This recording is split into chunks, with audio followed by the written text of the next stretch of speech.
और ये कितना मुबारक महीना है।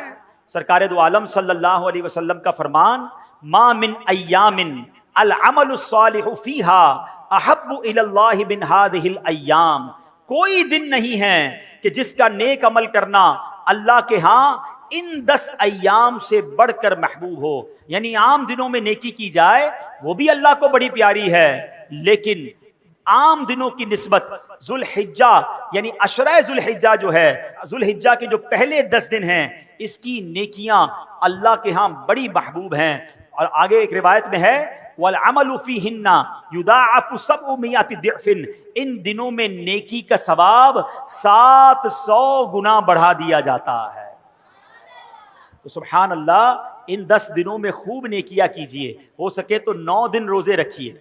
10 जुल्हिज्जा को ईद वाले दिन रोजा नहीं रख सकते कि, बल्कि 10, 11, 12, 13 ये 4 दिन और फिर ईद उल फितर 5 दिन पूरे साल में रोजा रखना जायज नहीं। और सुभान अल्लाह, उलमा कहते हैं ये जो 4 दिन है ना बकरा ईद के, ये रोजा ना रखो, ये अल्लाह की तरफ से तुम्हारी दावत है।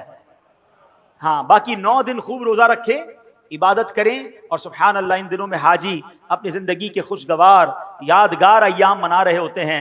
अल्लाह जो इस साल हज पर जा रहे हैं उनका हज कबूल फरमाए, और जो तड़प रहे हैं रब्बे करीम हमें भी उस दर की हाजिरी नसीब फरमाए।